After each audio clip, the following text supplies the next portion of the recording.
What's up, James? What you got for me today? Hey, sir, can you hear me good? I can. All right, perfect.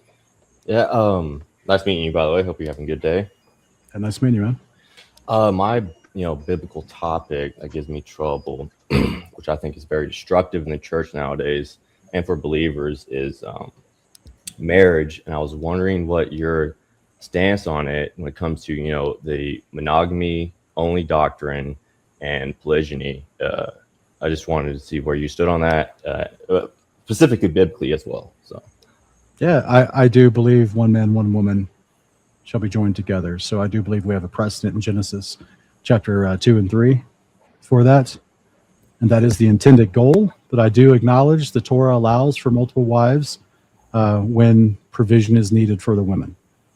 okay, so even if a man, if he wants to take another woman, you would say that's not sin, or it is? I would say that the biblical prescription in the Torah for when and how a man takes on a second wife is typically from a lack of what's the word, like not infidelity, but like a surrogacy situation, right? Like we see with Jacob, right? The women are barren, so he takes on the midwives to have children through them. Mm-hmm. And also then, if the brother-in-law dies, he takes on the wife to take care of her, or at least he has the option to. He's not forced to. He has the option to. And so as a result of that, that's where the prescription for those scenarios are involved, but that's not the actual first order of instruction. That's not the ideal first scenario. No, yeah. So I would disagree for the ideal, because even in the same verse after, says, they were naked and they were unashamed, yet here we are wearing clothes and we're ashamed. So if you want to take that stance of it's the ideal, do not be hypocritical. I'm not calling you, I'm just saying. What also says in Genesis 3 that they also didn't know good from evil at that point either. Just like, did you have children? Yes. Okay. So how old are they? She gave birth, so 6 weeks, and then I got another one that's a year and a half. So you'll see this within the next 12 months. Okay. Your child does not understand when it has clothes on or doesn't have clothes on. It does not, she or he will not know good from evil for many years. That's why you have to teach them. No, and I understand, but taking, second, third, fourth, 17th wife is not evil, especially if you can provide, according to Torah, you have to provide food, raiment, and marital duties. As long as you provide those, it's not sin for a man to take, 17 wives, i.e. example, David, perfect. Literally called perfect, and that was at that point he had 17. So well, that word perfect in the Hebrew doesn't mean without fail. We clearly have documented failures from David in Scripture. For sure. It just means he was faithful to the end of his life. He was complete. He was mature in his character throughout the whole of his life. This is how we're also called to be perfect by Paul's teaching in Philippians chapter 3. Yeah. So the reason I say that is that David did have many wives that he took on. His son had even more than him. And there's lots of people in the Old Testament that have more than one wife. And with David's example, we're told how he has those different wives. He is not chastised for taking on multiple wives. You're correct, except for in the case when he does so out of lust. No, well, not lust. It was adultery, which is specifically against Torah. How does adultery start? Looking at a married woman. Even looking at a married woman. Matthew 5. That's what Jesus says. Looking at a naked bathing married woman on a rooftop, right? Conditionally is married, though. If she's single, that's. You can't call that, sin. The Torah says not to look on the nakedness of your neighbor's daughter.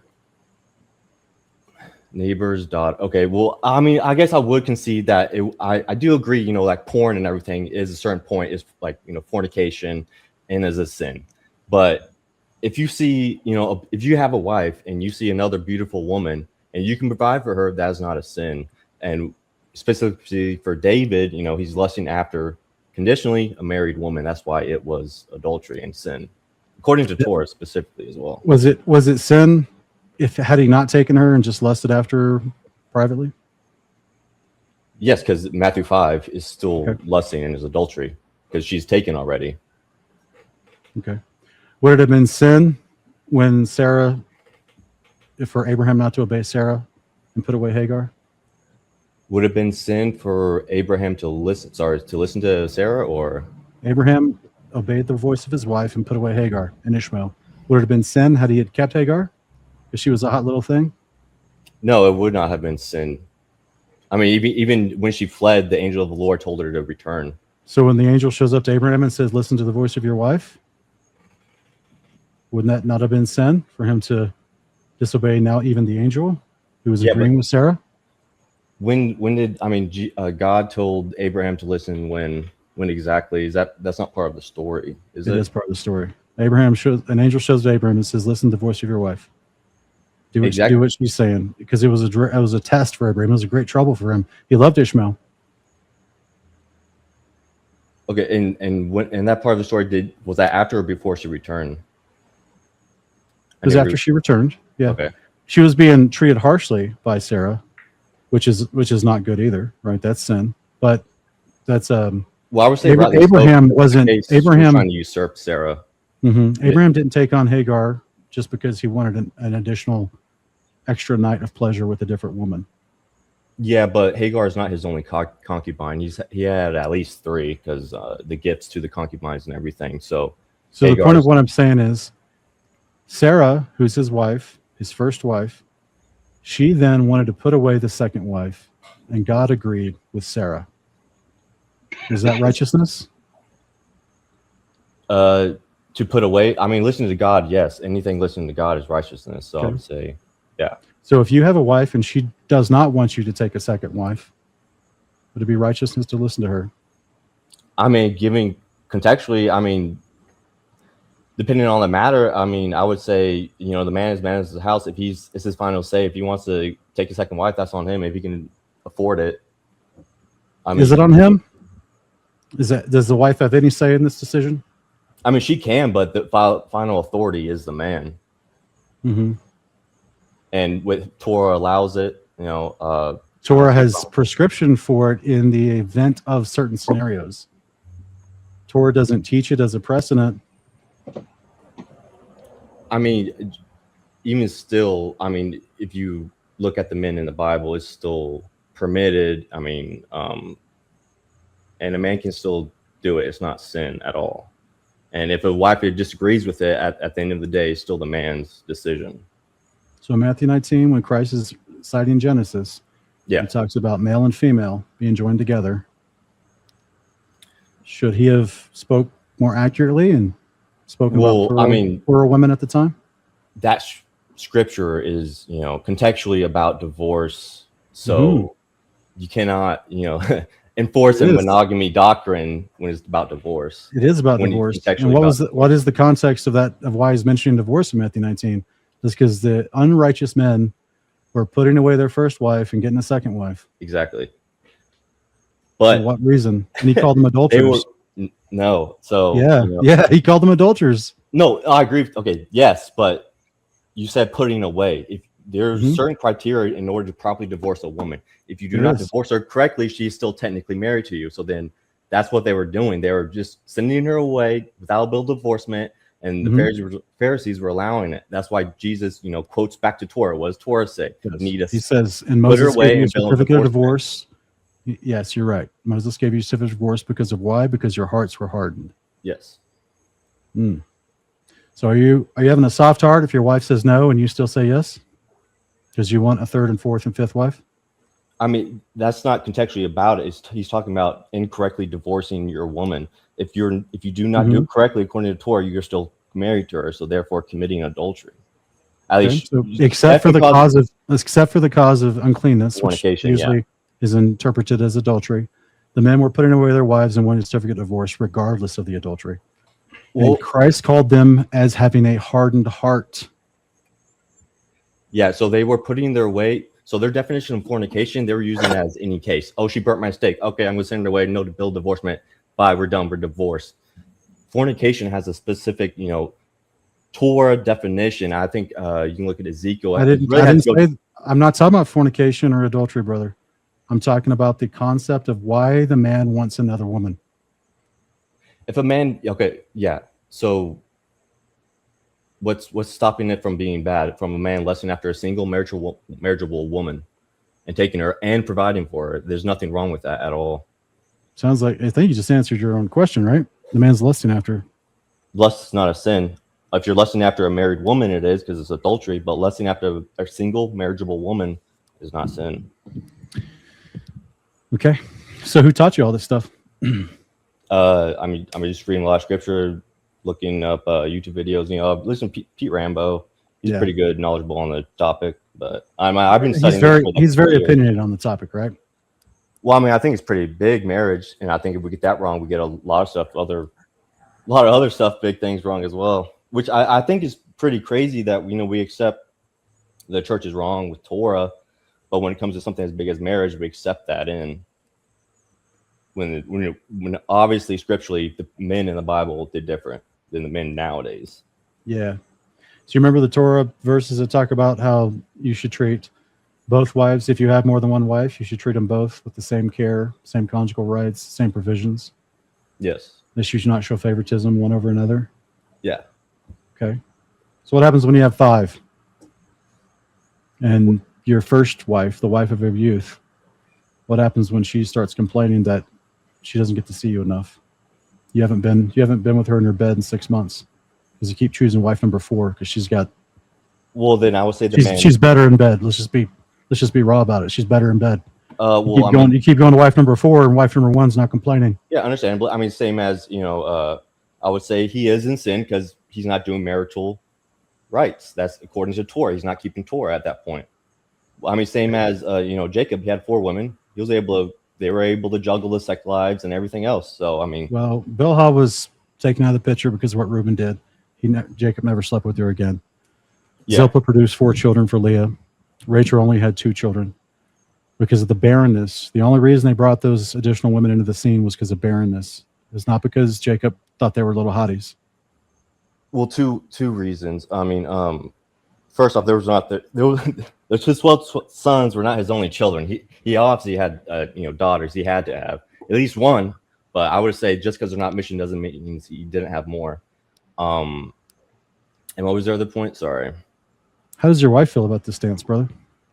She's fine with it. I told her she needs I talked to, this is like, a year-long discussion biblically. And, I told her, hey, look, women in the Bible, Sarah, Rachel, Leah, they brought their husband wives. I think that's kind of your responsibility as well. I'm already working. I think that's a little bit your responsibility to take that up. And she's fine with it. Yeah. So we don't see anyone in the New Testament doing that. And we don't see anyone, honestly, outside of even in the situations like with Samuel's parents, right? Elkanah had 2 wives. They feuded with each other. The first wife mocked Hannah. The first wife wasn't trying to bring in more wives for Elkanah. Yeah, but always like a lot of the contention in the Old Testament was because of the sons. They were not having heirs. That's why there was contention. Rachel, Leah, and Bilhah, they take the concubines because they were not. God was pulling the strings. That's the other reason. God pulls the strings. He made them barren. God is the one that gives children. So he forced that. No one's suggesting that God doesn't give children. Yeah. So the contention was a lot of it was the sons, and I wouldn't use contention as saying polygyny is bad because divorce rates in this country are over 50%, and monogamy is there's fornication, adultery, divorce rampant in the church. So I would not use. So those divorce statistics are not a result of monogamy practices. Those are a result of massive amounts of sin in our culture and people not being trained up to be married and understand what marriage is. And divorce has been made super easy with the legal filing outside of your spiritual authority, which used to not be the case for thousands of years. So exactly, I agree. There's a very, very big difference in what you're saying. You're conflating statistics with your presupposition for your argument, respectfully. Well, I would respectfully say you're doing the same because when this contention in the Old Testament, you say, oh, it's because of the marriage. But when it's contention in nowadays, you say, oh, no, it's because of sin. So that's conflating the two as well. Well, hang on now. Let's just walk through this logically real quick. Are you suggesting to me that all those men in ancient Israel in the Bible that are recorded, all the men who are not recorded as having multiple wives, but just had one wife, you're telling me that they never had the thought cross their mind knowing that it was legal and accepted by God? What thought? Thought of taking on another woman.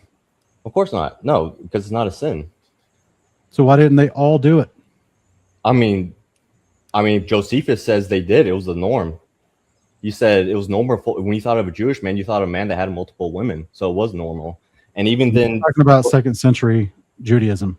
I'm talking about in like the Old nowadays, Testament. Let me or please, okay. please try to listen real quick. In the Old Testament, there's a ton of men who have they have one wife. They're recorded as having one wife, and you have the lineage of the children from then on. And then they're not constantly saying, "Oh, I got to find me another wife, and I need my wife to go procure one for me."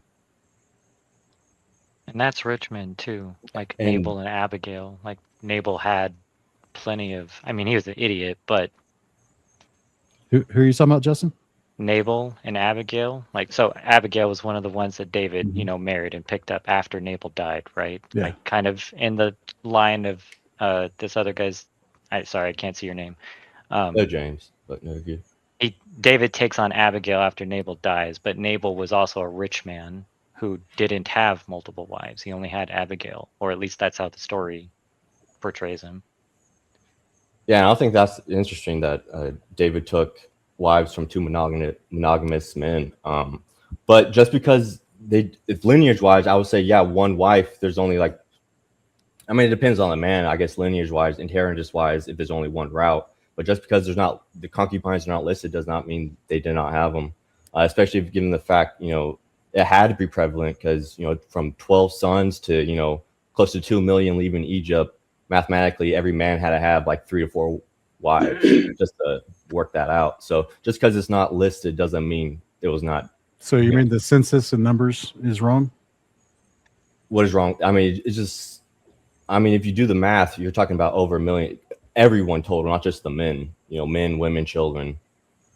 I believe in numbers is just the men listed. So I'm going to open this up for the rest of the panel to comment on. What do you guys think? Well, I want to kind of throw a wrench into it, if you can hear me. If we circle back to David, and if we know Torah, where Yahweh says his instruction for kings is to not to multiply wives or horses. Mhm. After he does what he does with Uriah's wife, when he's confronted by Samuel, Yahweh tells him that I would have given you even more wives if you would have just asked. How do we make that make sense? Okay. Why didn't everyone in ancient Israel have a whole bunch of wives? No, that's not what I'm getting at. I'm getting at the law was very clear for kings to not multiply wives or horses, yet Yahweh said he would have violated that law and given him more wives. Well, some people interpret Jeremiah 17:17 referring to Solomon's transgression of taking wives from other nations, multiplying them with the context of building alliances with foreign nations that didn't serve Yahweh. Because because the context of having horses means you have a strong military, not just because you're what's it called? Equestrial enthusiast. Right? Equestrian. Okay. Remember when David numbered his army? He was Yep. taking pride in his army. That would be Yep. having a lot of multiplying horses. Yep. Yeah, and I don't think having 17 horses or 17 pieces of gold and silver is violating that. Look, I've started this conversation to start with. I've started off saying that, look, there is no prohibition against it. There are prescriptions for when we see this happen, and then there's precedents for when we see it happen. The prescription is taking care of the sister-in-law whose husband died, your brother died. The precedent is, yes, there are some patriarchs. There's David, there's Solomon, but most of those women were taken care of because these men were extremely wealthy. I mean, Scripture says Abraham had the wealth of kings.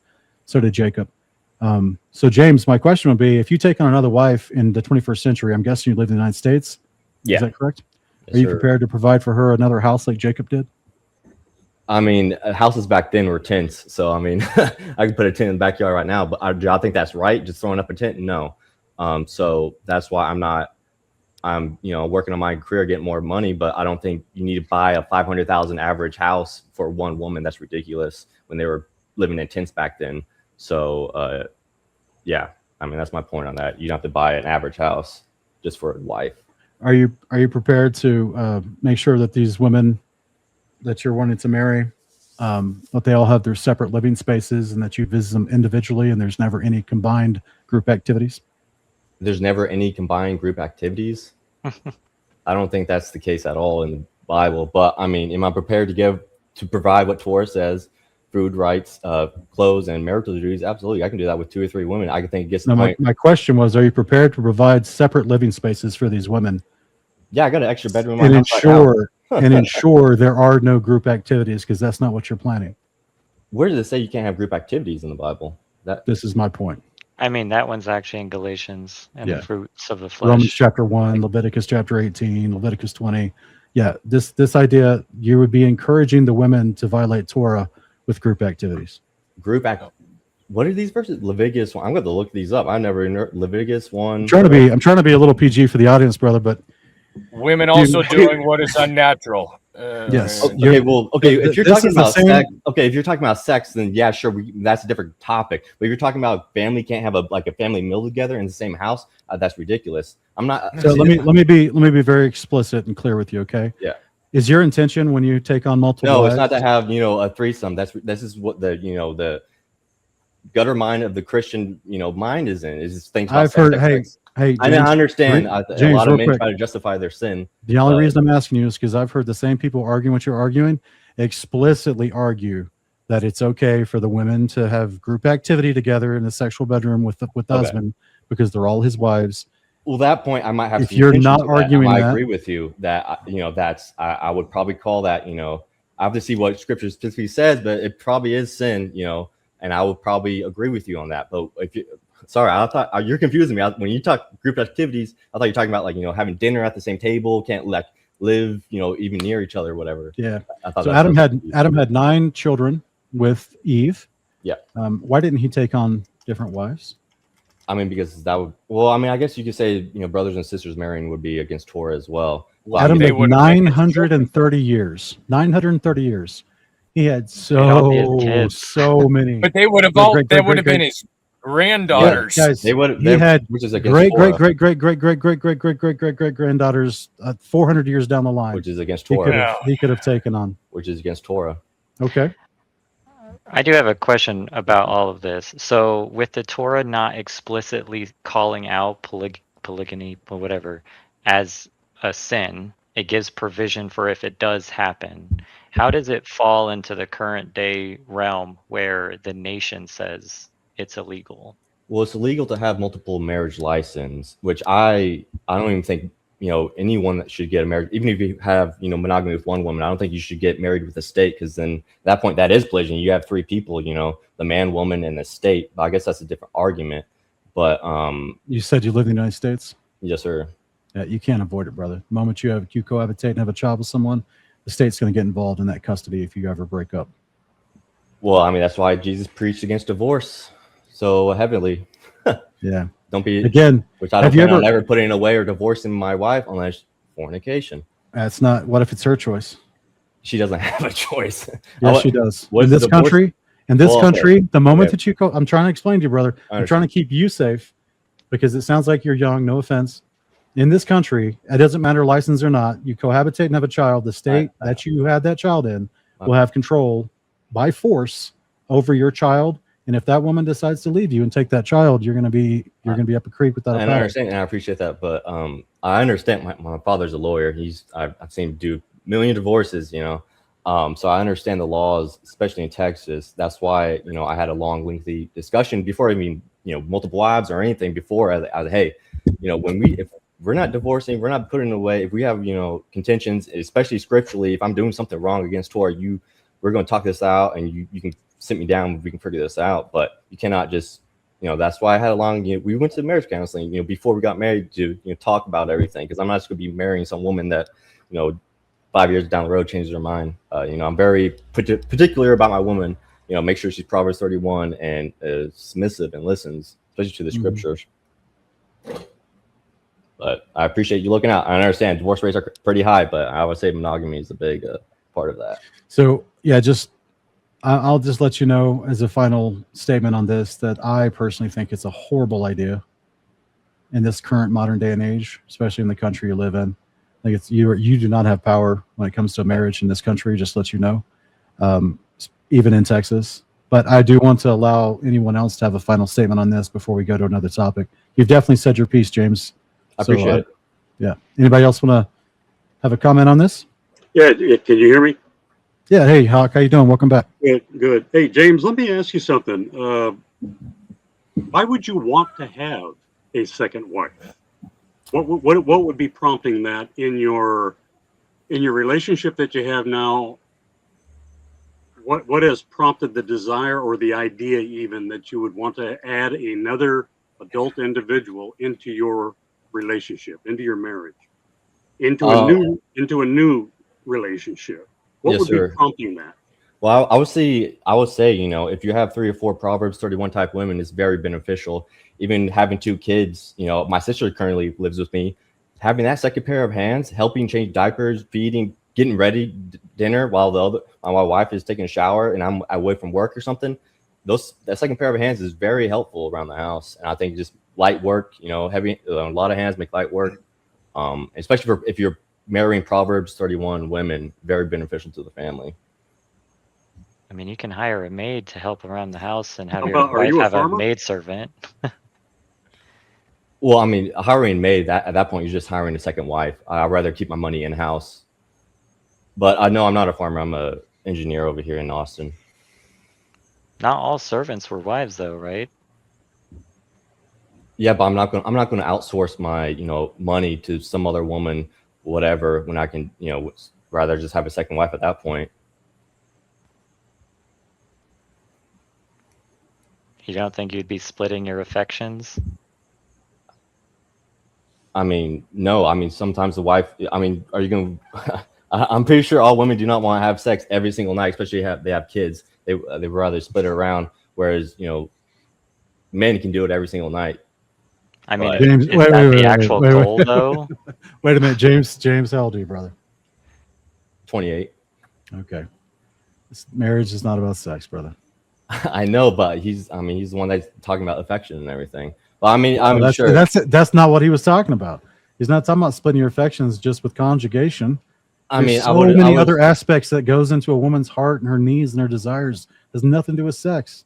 Okay, okay. Is that what you were referring to, sex, or were referring to, you know, actual love and affection outside of sex for Justin, I believe? Yeah, all of it, man. I mean, same as how a mother splits her affection between 5 kids, or my great grandmother had 16.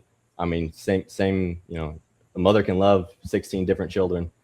So why can't a man love 2 women? A marital relationship is definitely different than a parental or grandparental relationship. That being said, I mean, I have to agree. The Torah allows it. Yahweh allows it. But I default to what John said. It's not ideal in this day and age. It just, man, we're so far removed from that lifestyle and that way of living. Some guys are able to make it work, but it's not ideal. And the big thing, you know, something that I heard Sean, he's addressed this, I think, a couple of times, couple of different videos, and a big consideration is it's one thing if you came into it with your wife with that knowledge, understanding, and agreement that you guys, that was the same page that you were on. But I don't know how long you've been married, to now come into this later on, it puts her in a position. She may sound like she's willing. I doubt that she actually is excited or happy about it. Yeah, brother, you have to understand women in general. Many times they say things they don't always mean. Yep. Yeah, my wife came into this knowing this. That's why we had the, you know, discussion way before this with even my pastor. We had discussions about it.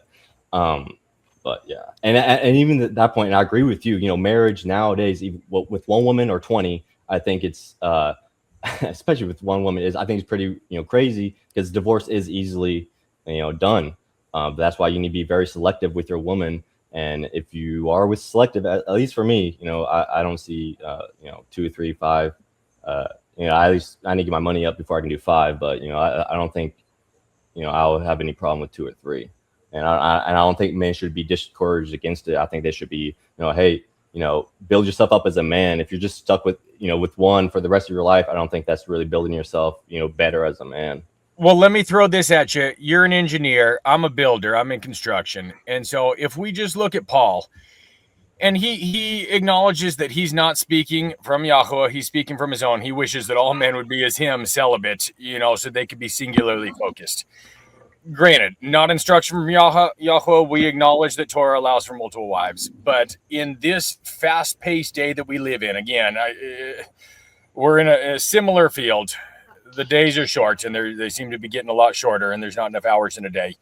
And so to be trying to put all that energy and pursuit into multiple other relationships, it seems like the emphasis isn't on pursuing the Father and trying our best to walk righteously before him, to disciple our children, to be a good bondservant for him. It's more of walking after what we want in our flesh. That's how it comes across. I understand that, but I mean, even if the flesh argument, even these, monogamous people, they have like what? You have to have at least 3 children to replace yourself. I'm trying to have definitely more than that. That's why there's population decline in this country. I get it. I've got 5.2. So, hey, you're doing work. Good job, man. I appreciate. My parents had 5, so I appreciate you. I'm trying to get up there as well.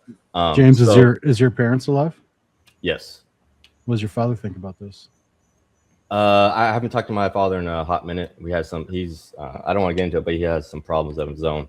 But they keep Torah, and my mother is actually very for it, and she's actually the one that kind of like showed me into it and like, hey, you can do this, blah blah blah. And then I started researching it myself. How did that conversation come up? I honestly don't know. I guess the same conversation. Your mom just said, "Hey, son, good to see you again. Coming over for Shavuot. By the way, have you considered taking on multiple wives?" No, she understands that we're obviously, we're men and we're, talking to women, blah, blah, blah. And I think she just understands, hey, you don't have to be, you're not locked down to one woman.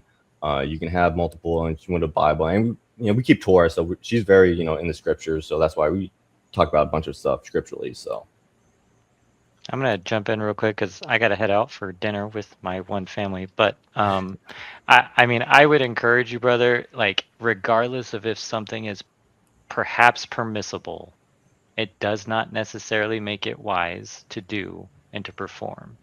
And then you really have to ask yourself, what is the motive behind what you're doing, and whether or not it's actually helping you and edifying everybody around you to do this. I think my very motivation to do this is offspring, multiply and be fruitful. I think my heritage, I mean, even from my family, even though we had big families, it went from 16, my great grandparents, to like 3 from my grandmother, and that my parents had 5. But even then, I do not like the population decline, especially of Anglo-Saxon. I come from Anglo-Saxon England. Of especially Christians decline. I don't like that, and I try. That's my motivation, is to change that. And so I think you can help the kingdom in a lot more other ways